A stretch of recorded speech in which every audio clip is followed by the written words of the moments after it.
Friends, आज हम बात कर रहे हैं सुजलोन एनर्जी की और साथ में हम बात करेंगे ऊर्जा ग्लोबल की। सुजलोन एनर्जी में आज हमें अच्छी खासी तेजी देखने को मिली और इस तेजी के पीछे असली वजह क्या है जानेंगे इस वीडियो के माध्यम से। बहुत बड़ी अपडेट निकल के आ रही है सुजलोन एनर्जी से, उसको डिस्कस करेंगे। साथ में सोलर पावर के लिए बहुत बड़ी अपडेट है, उसको भी डिस्कस करेंगे।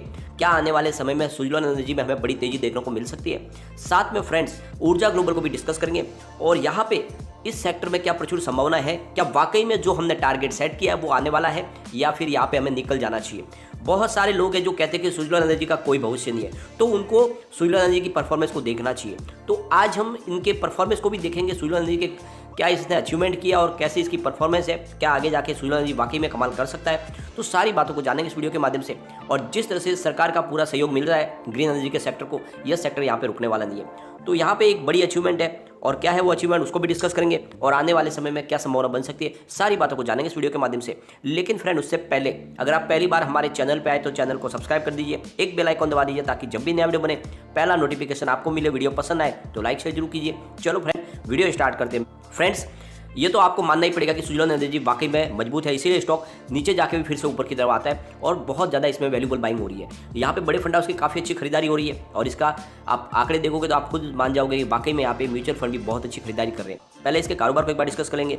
तो स्टॉक ओपन हुआ 11 पर और इसकी लो बनी 10.90 की, हाई है 11.25 की, अंत में 11.15 पर क्लोजिंग रही, जहाँ पे 3.72% की शानदार हमें तेजी देखने को मिली। BSE की अगर हम बात करें तो 1,24,96,000 का वॉल्यूम हुआ, सामने 64,75,000 की डिलीवरी उठाएगी। डिलीवरी का परसेंटेज 51.82% है, तो शानदार 50% से ऊपर डिलीवरी बेस काम हुआ है। बात अगर NSE की करें तो 4,15,36,000 का वॉल्यूम हुआ, सामने 1,83,52,000 की डिलीवरी उठाएगी। डिलीवरी का परसेंटेज 44.18% है, तो दोनों एक्सचेंज में भारी क्वांटिटी में कामकाज हुआ। अब वॉल्यूम को देखें तो पिछले एक महीने पहले इसका 6 करोड़ रुपीज़ का वॉल्यूम था, 1 वीक पहले भी 6 करोड़ रुपीज़ का वॉल्यूम हुआ था, कल 4 करोड़ रुपीज़ का वॉल्यूम था, लेकिन आज 5 करोड़ रुपीज़ का वॉल्यूम हुआ। तो वॉल्यूम में अच्छी खासी बढ़ोतरी है और इसके पीछे वजह है बड़े फंड हाउस की बड़ी खरीदारी। यहाँ पे बहुत ज़्यादा आज वॉल्यूम तो हुआ, लेकिन हम उस बड़ी डील को डिस्कस करने वाले हैं जिससे आपको भी समझ आया कि वाकई में यहाँ पे म्यूचुअल फंड की और बड़े फंड हाउस की अच्छी खासी खरीदारी हो रही है। तो फ्रेंड्स, यहाँ पे सुबह बाजार खुलते ही 9:28 पर 11.10 की प्राइस से करीब 10,56,000 शेयरों की बड़ी खरीदारी हुई है। और ये खरीदारी इसलिए है क्योंकि आप देखोगे इससे पहले जो प्राइस थी वो 11 रुपीज़ थी और जैसे ये खरीदारी हुई प्राइस 11.10 हुई और उसके बाद फिर से प्राइस 11 की हुई। इसका मतलब ये जो प्राइस बढ़ी है इसके पीछे वजह है कि बड़ी क्वांटिटी में खरीदारी की गई और इसी वजह से ये प्राइस बढ़ती हुई दिखाई दी। तो ये बिल्कुल एक खरीदारी है। उसके बाद में फिर बाजार क्लोज होते थे करीब 3:26 पर 11 की प्राइस से करीब 9,48,000 शेयरों की एक बड़ी डील हुई और यहाँ पर भी खरीदारी है क्योंकि इससे पहले आप जो प्राइस देखोगे तो 10.99 की प्राइस थी, फिर 11 हुई और उसके बाद में 11.05 हुई, तो बिल्कुल प्राइस बढ़ी है, इसका मतलब ये खरीदारी है। उसके बाद में फिर बिल्कुल बाजार क्लोज होते हुए 3:29 पर 11.20 की प्राइस से बड़ी यानी 22,17,000 शेयरों की बड़ी खरीदारी हुई है और ये भी खरीदारी है क्योंकि इससे पहले जो प्राइस थी वो 11.05 थी और यहाँ पे 11.20 की प्राइस हुई और उसके बाद में वापस आप देखोगे तो 11.15 की प्राइस हुई। इसका मतलब जो प्राइस बढ़ी है इसका इशारा है कि ये बड़े फंड हाउस ने बड़ी खरीदारी की है। तो आप देख लो कि यहाँ पे काफ़ी अच्छी खरीदारी हो रही है। आप अगर मार्च के आंकड़े भी देखोगे तो यहाँ पे आपको म्यूचुअल फंड की होल्डिंग बढ़ती हुई दिखाई देगी। यहाँ पे अगर शेयर होल्डिंग पैटर्न में हम प्रमोटर की होल्डिंग देखें तो सितंबर में 16.41 थी, दिसंबर में 16.04 हुई, फिलहाल मार्च में 15.85% की होल्डिंग है। तो जैसे कि आपको पता ही होगा प्रमोटर ग्रुप से काफ़ी शेयर बेचे गए और इस वजह से यहाँ पे होल्डिंग कम होती हुई दिखाई दी है। अब यहाँ पे अगर आप देखोगे तो गिरवी शेयरों की संख्या 88.54% है, जो बिल्कुल अनचेंज है, वैसे ही है। बात अगर FI की करें तो 10.42% की होल्डिंग उनकी सितंबर में थी, दिसंबर में 8.96 हुई, फिलहाल मार्च में 8.71% की होल्डिंग है। तो FI की होल्डिंग जरूर घटी है लेकिन इतनी ज़्यादा नहीं घटी है, थोड़ी सी उनकी होल्डिंग कम हुई है। बात अगर DI की करें तो 10.73% की होल्डिंग सितंबर में थी, 10.50 हुई दिसंबर में, फिलहाल 10.38% की होल्डिंग है। तो DI की भी होल्डिंग में मामूली सी गिरावट है, कोई बड़ी बात नहीं है, लेकिन म्यूचुअल फंड की होल्डिंग लगातार बढ़ रही है। आप देखोगे सितंबर में 0.03% थी, दिसंबर में बढ़कर 0.04 हुई और मार्च में 0.05 होगी। तो लगातार म्यूचुअल फंड अपनी होल्डिंग को मजबूत कर रहे हैं।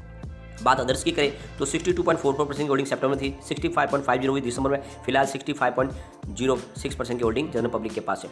अब यहाँ पे वो म्यूचुअल फंड को हम डिस्कस करेंगे जिन्होंने लेटेस्ट होल्डिंग लेकर रखे, 31 मार्च का डाटा है। तो यहाँ पे Nippon India Nifty small cap 250 ने 2.04 करोड़ रुपये का इन्वेस्टमेंट किया और 0.70% की होल्डिंग ली है।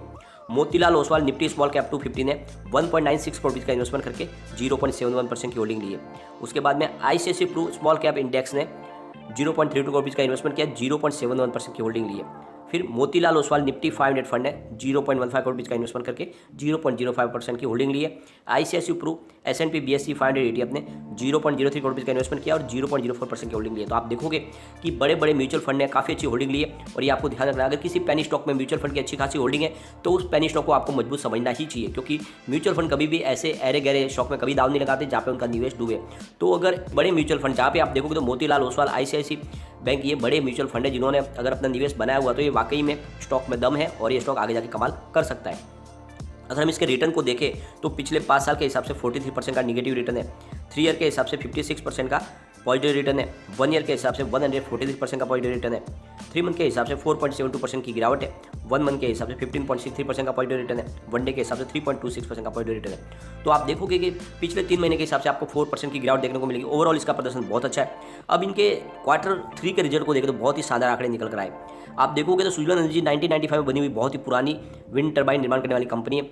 इनका मार्केट कैप करीब 10,231.36 करोड़ रुपये का, तो बहुत ही मजबूत मार्केट कैप है। अब Q3 में कंपनी की टोटल इनकम 1,615.01 करोड़ रुपये निकल कर आई थी, जहाँ पे 18.61% की पिछले क्वार्टर से ज़्यादा बढ़त थी, यानी पिछले क्वार्टर ने Q2 में इनकी टोटल इनकम 1,361.62 करोड़ रुपये थी और 68.31% ज़्यादा थी पिछले साल सेम क्वार्टर से। पिछले साल सेम क्वार्टर में इनकी टोटल इनकम 359.52 करोड़ रुपये थी और कंपनी ने net profit after tax 36.77 crore रुपये का बताया। तो आप ईयर ऑन ईयर बेसिस पे देख लो या क्वार्टर ऑन क्वार्टर बेसिस पे देख लो तो इनकी इनकम लगातार बढ़ी है और प्रॉफिट भी शानदार बताया।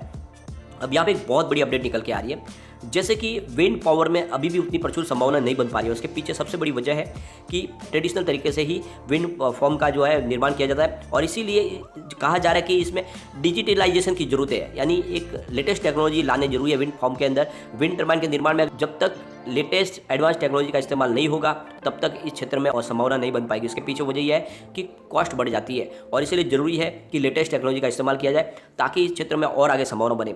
और ये जो रिपोर्ट कहती है कि हिंदुस्तान सिर्फ मेंटेनेंस में ज़्यादा ध्यान देते हैं और वो नई विंड फार्म बनाने के लिए उनकी टेक्नोलॉजी की तरफ ध्यान नहीं दे पा रहे और इस वजह से यहाँ पे जो हमारा गोल है उसको अचीव करने में समय लग सकता है। यानी अभी तक जो सेक्टर में जो पोटेंशियल है उसको पूरी तरह से हिंदुस्तान कैच नहीं कर पाया और इसके लिए ज़रूरी है कि इसमें एक नई टेक्नोलॉजी को लाना चाहिए और नए टेक्नोलॉजी के दम पे विंड फार्म में नई तेज़ी लाई जा सकती है। पे एक और बड़ी अपडेट निकल के आ रही है, जहाँ पे देखो तो सोलर पावर के लिए राजस्थान नंबर 1 बन चुका है पूरे इंडिया के अंदर और इन्होंने अपना बहुत ही मजबूत अचीवमेंट कर लिया, यानी करीब 7,737.95 मेगावाट का इन्होंने इंस्टॉलेशन किया, जिसमें इनका सोलर पावर के यानी रूफटॉप भी है और विंड पावर भी है, दोनों तरफ की इन्होंने एनर्जी का इंस्टॉलेशन किया है और ये नंबर 1 बन चुके हैं। और इनके बाद में कर्नाटका का नंबर है और आप देखोगे तो ये राजस्थान बहुत तेज़ी से आगे बढ़ रहा है और इसीलिए यहाँ पर आप देखोगे तो आने वाला समय जो है ग्रीन एनर्जी के नाम पे होने वाला है। इस लिस्ट में अगर आप देखोगे तो जो तीसरा नाम निकल के आ रहा है वो है गुजरात का, जो उनकी जो करीब 5,708 मेगावाट की इंस्टॉलेशन हो गई है। उसके बाद में 4th नंबर पे तमिलनाडु है जिनकी 4,675 मेगावाट की इंस्टॉलेशन हुई है और उसके बाद में आंध्र प्रदेश का नाम आता है जिन्होंने 4,380 मेगावाट का इंस्टॉलेशन किया है। तो फ्रेंड्स ये ध्यान रखो कि आने वाला समय इस क्षेत्र के लिए पॉजिटिव खबरें लेकर आएगा, तो आपको इसमें इन्वेस्टमेंट करके रखना है। अब यहाँ पे कम्युनिटी सेंटीमेंट देखें तो स्टॉक के साथ बना हुआ है, 84% बाई की कॉल है, 13% सेल की कॉल है, 3% होल्ड की कॉल है, यानी आप देखो तो लोगों का रुझान स्टॉक की तरफ बना हुआ है। एक बार इसके पिवट लेवल को भी हम चेक कर लेते हैं तो यहाँ से अगर स्टॉक स्लिप होता है तो 10.50 का फर्स्ट सपोर्ट है, ये सपोर्ट टूटा तो 9.80 तक स्टॉक जा सकता है, बड़ी गिरावट हुई तो फिर 8.95 तक भी स्टॉक जा सकता है और 1 डिजिट में आएगा ये अगर गिरावट ऐसे ही जारी रही तो। लेकिन पॉजिटिव माहौल बना तो 12.05 का फर्स्ट रेजिस्टेंस है, इसको ब्रेक करते ही 12.90 की प्राइस देखने को मिलेगी और वहाँ तक स्टॉक पहुँच गया फिर 13.60 तक भी जा सकता है और अगर ये नई हाई बन गई तो फिर स्टॉक 15 को भी क्रॉस कर सकता है। तो बिल्कुल पॉजिटिव माहौल बना हुआ है, इसमें आपको निवेश करना चाहिए और लॉन्ग टर्म के लिए बने रहना है। ये स्टॉक वाकई में आप आने वाले समय आपको मालामाल कर देगा। ऊर्जा ग्लोबल की बात करें तो स्टॉक 17.45 पर है, जहाँ पे 0.87% की मामूली सी तेजी देखने को मिली और काफ़ी समय से स्टॉक एक ही जगह पे ट्रेड कर रहा है, लेकिन मुझे लग रहा है कि ये तैयार हो रहा है आगे बड़ी उछाल मारने के लिए। अब इसकी बार जो छलांग होगी तो मुझे लगता है ये नई हाई भी बना सकता है, तो यहाँ पे आपको इन्वेस्टमेंट करके रखना है। और शॉर्ट टर्म इन्वेस्टर के लिए फिलहाल इन स्टॉक में निवेश बिल्कुल ना करें, हो सकता है कि गिरावट फिर हो, तो शॉर्ट टर्म इन्वेस्टर तो बिल्कुल ट्राई ना करें, लेकिन जो लॉन्ग टर्म इन्वेस्टर है वो मौका है जब खरीदारी करें। कम्युनिटी सेंटीमेंट स्टॉक के साथ है, 100% बाई की कॉल है। एक बार इसके पिवट लेवल को भी चेक कर लेते हैं तो यहाँ से अगर स्टॉक स्लिप होता है 17.08 का फर्स्ट सपोर्ट है, ये सपोर्ट टूटा तो 16.87 तक स्टॉक जाएगा, तीसरा सपोर्ट 16.53 का है। ऊपर की तरफ मूव करने पर 17.63 का फर्स्ट टारगेट है, इसको ब्रेक करते ही 17.97 की प्राइस देखने को मिल सकती है, तीसरा 18.18 का है। तो पॉजिटिव माहौल बना तो ऊपर जाएगा। ये दोनों स्टॉक में आपको इन्वेस्टमेंट करना है, वाकई में बहुत मजबूत स्टॉक है, आने वाले समय आपको मालामाल कर देंगे। लेकिन फ्रेंड कोई भी इन्वेस्टमेंट करने से पहले अपने फाइनेंशियल एडवाइजर से बाय ले ले या अपना खुद का रिसर्च करें, क्योंकि मैंने वीडियो आपके एजुकेशनल पर्पज के लिए ही बनाई। वीडियो पसंद आए तो लाइक शेयर जरूर कीजिए और चैनल को सब्सक्राइब कर दीजिए। Thank you.